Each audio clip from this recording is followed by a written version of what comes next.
Now we'll move to question 18. What is the direction of the force that acts on clothes spinning in a top load washing machine? What exerts this force?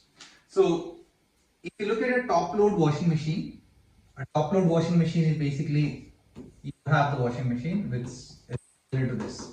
Now, we put the clothes in and then we have a tub here which spins for drying the clothes.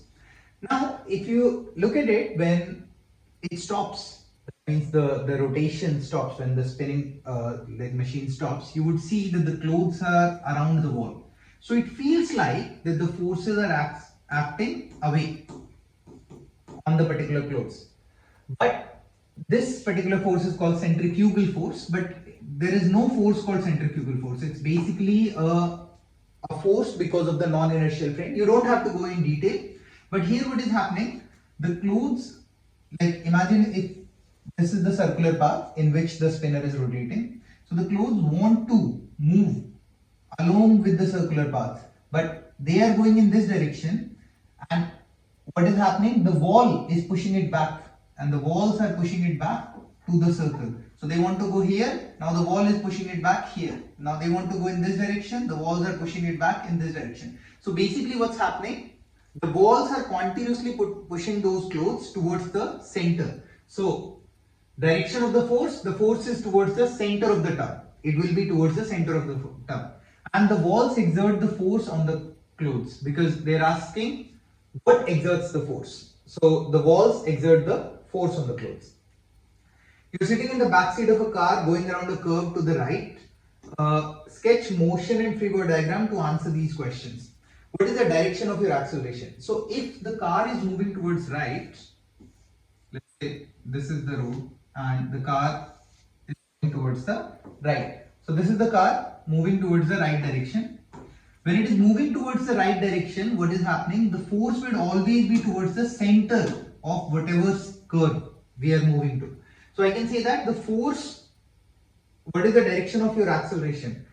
The acceleration and the force both will be towards the center, Or you can say that towards the center in the right, basically. That's why it is like loosely you can say that it is acting towards the right, but like in reality it is acting towards the center. What is the direction of the net force on you? Force and acceleration will be in the same direction. Now, what exerts this force? If they are asking about the force which is being exerted on me, so I am sitting on the car. So the only thing which can apply or exert the force on me is the car seat. But if they ask what exerts this force on the car, then it is the friction. Friction between the road and the tires and the car. Here it is the friction of the car seat and me, myself. So I am sitting there. That is basically providing the centripetal force. You are always in uniform circular motion due to Earth's rotation. What agent supplies this force? If you are on a scale, how does the motion affect your weight? So you are continuously moving, and if you are continuously moving, what is happening? There is gravity and there is normal force, but you are still towards, like you're pulled by the gravity down there. So therefore mg must be more than normal. So you're always in the uniform circular motion due to Earth's rotation. What agent supplies this force? So gravity is more, so we will write gravity supplies this force. If you are on a scale, how does the motion affect your weight? The scale measures the normal reaction. Remember, it does not measure the weight. So if it measures the normal reaction, therefore, because normal reaction is slightly less, so we will record our weight a little bit lower because it is lower than the gravitational force, or because the gravitational force would cancel some of it. LO8, question 23. Relate the centripetal acceleration and the speed of an object in uniform circular motion to its period of revolution. So I think we have discussed this before. Period of revolution is given by 2 pi r, that is the total distance. This is the distance over time. Time is the how much time it takes to cover. This will give me the velocity. Velocity or speed, I can say that is distance upon time. That I got the speed.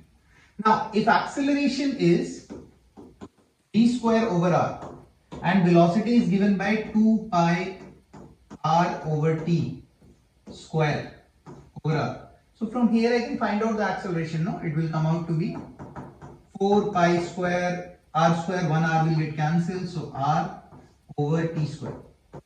This is the acceleration. A ride park has people stand around a 4-meter radius circle with their backs to a wall. The ride then spins them with a 1.7 second period. So I have the period. 4-meter radius circle, so I have the radius. What are the centripetal acceleration and velocity of the riders? Similar question I did before without this expression, but now if you have the expression, you can simply use it. All you have to find out is first you find out the velocity, and to find the velocity you do 2 pi r over t. You have the time period, you have the r, you can find out speed. Once you get the speed, they are asking acceleration. You will get acceleration as v square by r. Velocity of the rider is this and acceleration is this. That's it. You can solve whatever the value comes. Remember, units are very important. Here it is meters, so that's fine. This is second, that is also fine. If it is in minutes, you change it to seconds. If it's in kilometer, you change it to meters. The following diagram shows 4 objects moving in a uniform circular motion. Which of the objects experiences the greatest centripetal force? So I have radius 2 meter, velocity Vm. Oh, sorry, that's a mass. This is r, 2r, 2r. Okay, the easiest way is to calculate all of them. So here, centripetal force, they are asking force. Centripetal force will be 2m, that is the mass. The expression for centripetal force is mv square by r. 2m times v square over r. 2mv square by r. For this one, it will be mv square by r. So obviously this is more than this. Further down. For this one, it will be mv square by 2r. Again, that one is more, like this one is more. And for the last one, it will be 2mv square by 2r. So 2 cancels, again come mv square by r, which is equal to the second one which we calculated. So I think the first one is the maximum, which is 2mv square by r. This is half of it, this is mv square by r. So option number 1. Okay. Explain Kepler's first law, which states that the planets follow elliptical paths with sun at one of the focus. So there are 3 laws of Kepler's. We have discussed this in class. It says that the first law of motion says that, first law of Kepler's planetary motion says that sun is at one of the focuses of ellipse, or general foci, and this is sun, and the planets go around it in elliptical path. So according to Kepler's first law, which of the following diagrams is correct for a planet orbiting around the sun? If you look at it, first one seems okay, second one is circular path, wrong, third one is sun is in the center, again wrong, fourth one is circular path but sun is in the side. So the first option is the only correct option. It cannot be circle, that's number 1, and sun is not in the center, that's number 2. 2 things you have to remember. No circle, this is wrong. Elliptical path, and sun is not at the center. This is wrong. Sun is at the focus. It can be here or it can be here also. At the focus, not in the center. Explain Kepler's second law, which states that an imaginary line from the sun to a planet sweeps out equal areas in equal time intervals. What it says is basically, if this is the elliptical path and sun is here, so if this is the planet, if planet moves in t time from here to here, then the area it will cut at this point would be same if it is moving from here to here in the same t time. So the area which will be cut here would also be same. Now you might say that this is a distance longer. So then what's happening? Basically this point is closer. When it is closer to the sun, it moves faster. The closest point is called perihelion. And the farthest point is called apohelion. I don't know whether it's there in your curriculum or not, but these are the terminologies. So when it is closer to the sun, it moves faster. When it is away from the sun, it moves slower. So here it compensates the length with the speed because it covers less distance in the same time.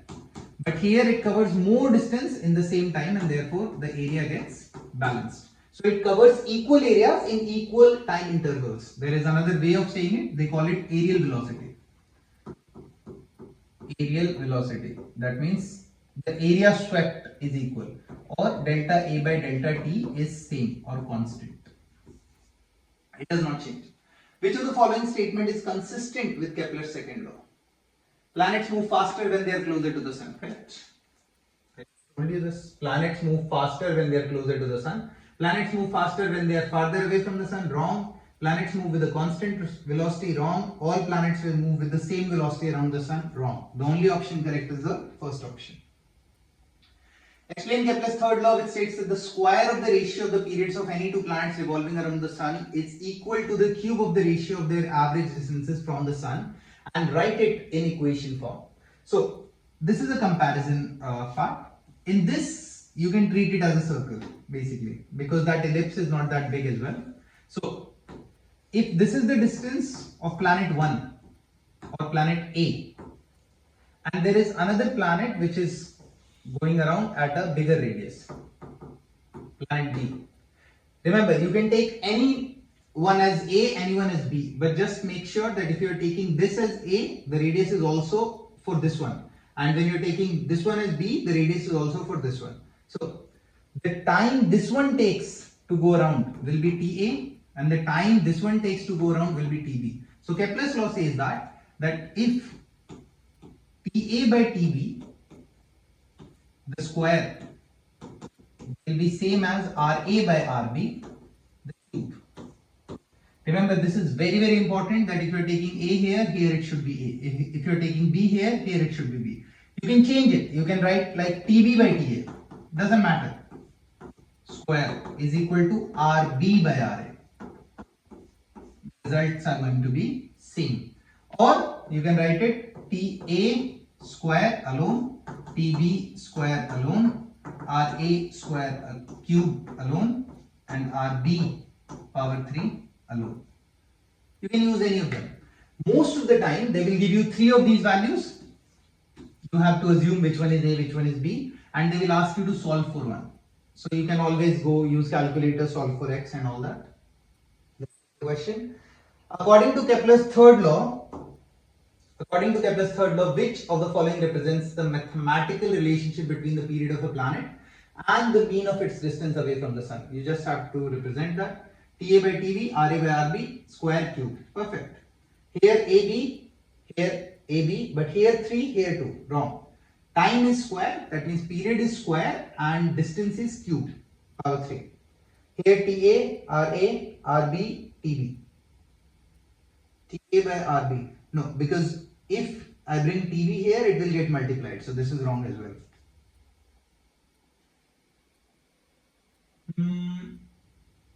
Okay, learning objective 12. Define gravitational force as the force of attraction between two objects of given masses.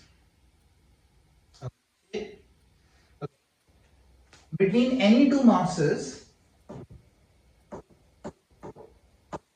if they are at a distance r away, then there is a force which is what we call as the gravitational force, is given by G m1 m2 by r square. Where G is the universal gravitational constant, they will always give you the value 6.67 times 10 power minus 11 Newton meter square per kilogram square. M1 and M2 are the masses of the two objects, R is the distance between them. This force is basically the same force which governs all the bodies around us. You might ask, then why do we not experience the force? We do, but the value of the force is, for example, let's say you and your friend are 100 kilos each. It's too much, but let's assume, and you are 1 meter apart. If you will calculate the force between these two, then this force will come so low that you don't feel it. But when we talk about Earth, which has a mass of 10 to the power 24 kilos, Moon, which has a mass of 10 to the power 22 kilos, then this force is significant. And this force is the force basically which provides the centripetal force for the rotation of the moon around the Earth. That means the gravitational force is basically holding the moon together with the Earth. Or you can say satellites around the Earth, they are also because of the gravitational pull. So is there a question? Assume that a satellite orbits orbits Earth 225 km above its surface, given that the mass of the Earth is this. Okay, you can always calculate the velocity or orbital speed, which is velocity is equals to root gm by r. Either they will give you this expression, these two expressions. This is called orbital speed, and this is called period, orbital period.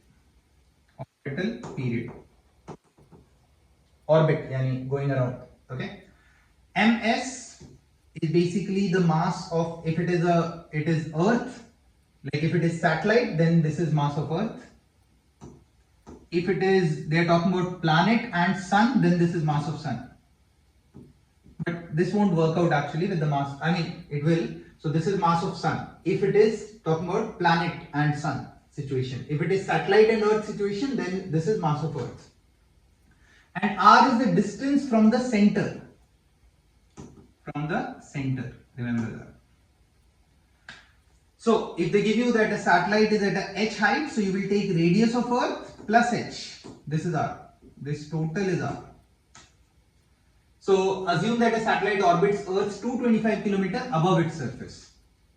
So we have the radius, this is r, and 225 km above. So r will be equal to r plus h.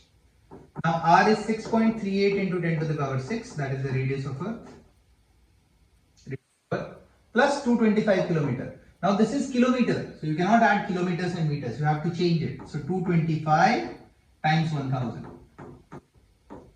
This is basically smaller. Once you have that, they will give you the mass of Earth. This is the mass of Earth. So this is ms basically. And what else you need? You need g, that is the value of gravitational constant, 6.67 into 10 to the power minus 11. Just put the value, you will get the speed, you will get the orbital period. That's as simple as that. Here, remember, gravitational force is providing the centripetal force. A satellite is moving in a uniform circular motion around Earth. Which of the following figures shows the correct direction of the gravitational force and the centripetal force acting on it? So gravitational force, centripetal force, they both are acting towards the center. Remember, gravity acts towards the center, not like gravity is acting down. Gravity is acting down. Basically, down means it is acting towards the center of the Earth. So this one, the second option is gravity is going away, wrong. Third option is centripetal is here, gravity is down, wrong. Fourth is also wrong. So the only option correct is first. Calculate the orbital period of a satellite. Period means the time which we are talking about. The figure shows a satellite orbiting Earth with a period t. Which of the following can decrease the period of the satellite? So if you go up here, the period of the satellite is given by 2 pi root r cube by gm. 2 pi. The period of the satellite is given by 2 pi root r cube over gm. This is constant. This is also constant. This is mass of Earth. ms, m, whatever you want to call it. The only thing which can change the period of a satellite is r. R is the distance of the satellite from the center. So this is r plus h. This is r. And the satellite which is going around Earth. So they are saying the figure shows a satellite orbiting Earth. I can say that this is h, this is r, and this in total is small r. And the period is given by 2 pi root r cube over gm. Which of the following can decrease the period of the satellite? I have to decrease t. To decrease t, I can decrease r. If I decrease r, t will automatically decrease. So I can decrease the orbit's radius. Okay. Remember, if r was down like here, then I would have to increase r. For example, orbital velocity is given by root gm by r. Now in this case, if they say to increase the orbital speed, if I have to increase the orbital speed, make it more, then remember r is in the bottom, down, so I will have to decrease r. If I have to decrease the speed, then I have to increase R. It's opposite. Here it is up, that's why it is same. That is why we call it, this is proportional and this is inverse proportion, opposite. So just take care of this. Explain how weightlessness is experienced by an object in an orbit. Imagine this, like this pen here. I experience the weight of this particular pen because what is happening? Gravity is pulling this pen down and my hand is pushing this pen up. Okay? Because I'm at like rest and this pen is at rest. So my hand is pushing it up. So what I experience is the push of the hand on this particular pen. That is what I experience as the weight. But imagine if this pen is going down and I am also going down with the same acceleration together. So then I would not be able to apply any force up. So I will not feel the weight of the pen. That is why when you go down together with the pen, then you don't feel that you are holding something. You are holding anything on the hands. So that is what we call as weightlessness. So if an object is falling, or let's say you are in an elevator and this elevator starts falling with gravity, with the same acceleration due to gravity. So then you and elevator both are falling. So the surface is not there to push you. If the surface is, because surface itself is falling. So if surface is not there to push you, you will not feel any weight because there is nothing pushing you up. So astronauts in orbit around Earth, what's happening? The surface, like this is Earth and these are the orbits around the Earth. So the ISI, that is the International Space Station, ISS, sorry. The International Space Station is also experiencing the same force what you are experiencing. And you both are being pulled. So the surface is not able to apply any force on you. And when the surface is not able to apply any force, you feel weightlessness. Astronauts in orbit around Earth are in free fall because their spacecraft and everything in it is accelerating. If everything is accelerating towards the Earth, that is, the floor is constantly falling from beneath their feet. So if it is constantly falling, you will not feel any force. That's why astronauts don't feel any force. Calculate the gravitational field strength for an object of mass m at a distance r from its center and the units for gravitational field. Gravitational field, generally represented by E, or you can say that E gravitation, whatever, is force divided mass, kind of acceleration. So G m by r square over m. If I cancel this, I'll get Gm by r square. Or this is the gravitational field. So they are saying we have an object of mass m at a distance r. If I need to find out the gravitational fields, it is given by Gm by r square. Gravitational field is basically gravitational force per unit mass. That means how much force it would have experienced if it was a 1 kilo object. Let's see the question. Two satellites are in circular orbits about Earth. One is 150 km above the surface, other is 160 km. Which satellite has the larger orbital speed? Similar question. You don't even have to calculate. They are not asking. They are just asking which one has more period and which one has greater speed. You can calculate, that's another thing. But you can also go through the velocity is given by root Gm by r. And period, that is time period, is given by 2 pi root r cube by Gm. The only thing difference is r. So whichever r will more, velocity will be less. And when r is more, time will be more. This is what you have to follow as per the expression. So there are two satellites, one is 150 km and one is 160 km. So whichever r is more, velocity will be less. So for this one, velocity will be more. For this one, velocity will be less. And if r is more, time will be more. So for this one, time will be more, and for this one, time will be less. That's it.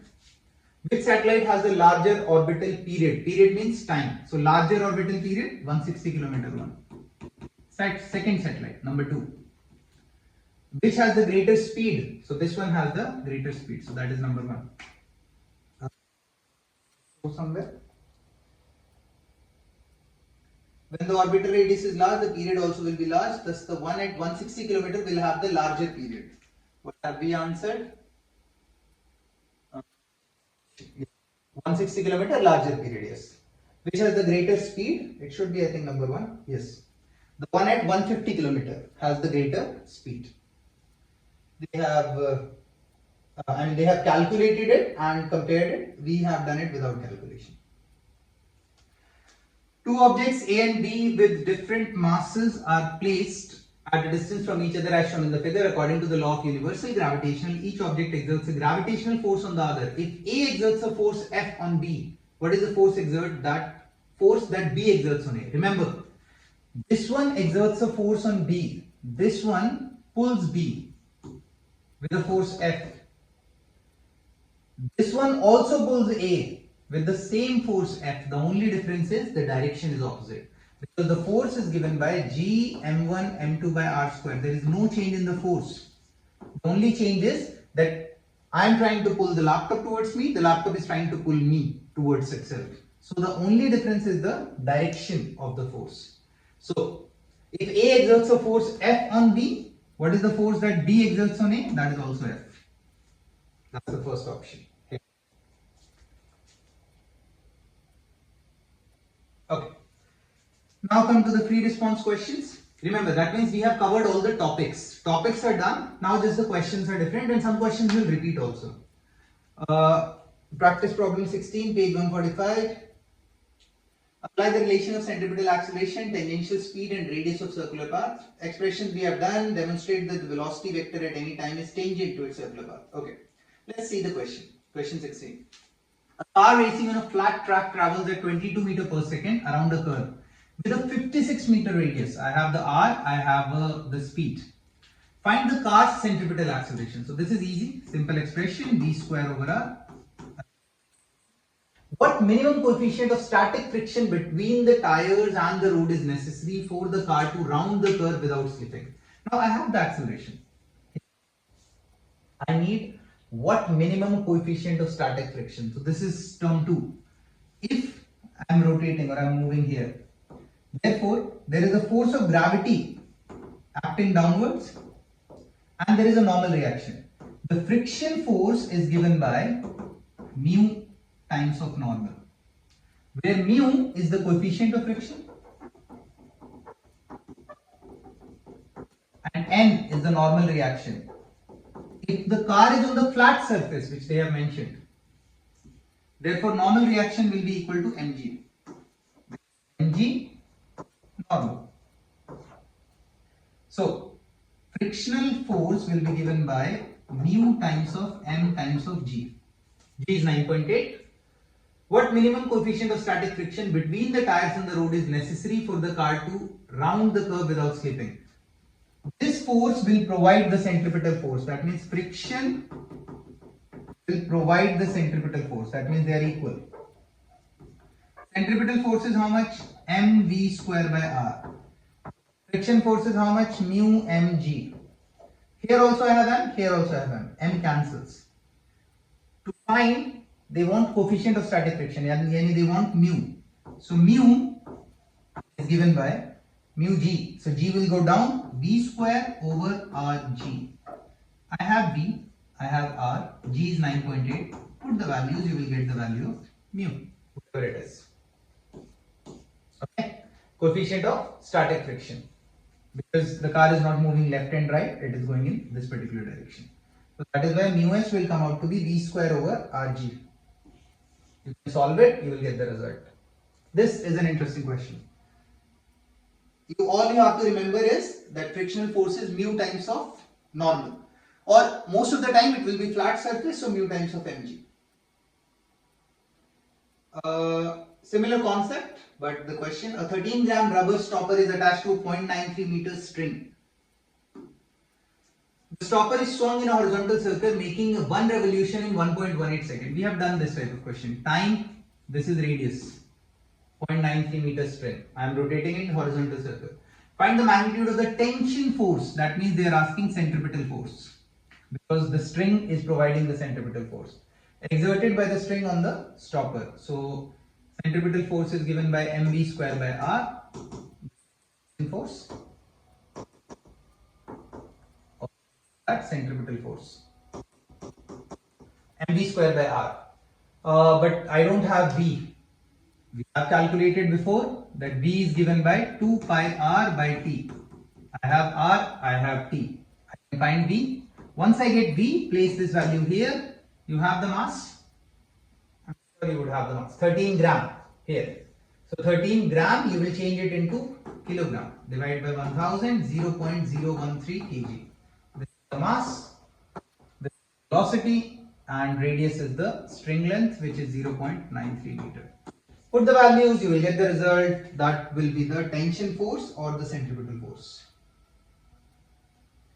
An object swings in a horizontal circle supported by a 1.8 meter string. It completes a revolution in 2.2 seconds. What is the object's centripetal acceleration? Similar question. You have the string length, which is the radius. You have the time. And you need to find out the acceleration, which is given by v square by r. V is given by 2 pi r by t. You have the radius, you have the time, find velocity, put this value here, you will get acceleration. I'm going a little bit fast because most of the questions are very similar, so you can just slow it down and then go through it slowly. The 40-gram stone is whirled horizontally at a speed of 2.2 meter per second. What is the tension in the string? Again, similar question. They have given you the speed. I'm sure there must be somewhere length. Yeah, in the picture. This is the radius. What is the tension? So they want the centripetal force, which is mv square by r. Is the mass there? 40 gram, 0.040 kg. This mass. So I have this, v I can find out 2 pi r by t. I have this, I can find v, put the value here, you will get the centripetal force. It's solved here as well, so you can go through it.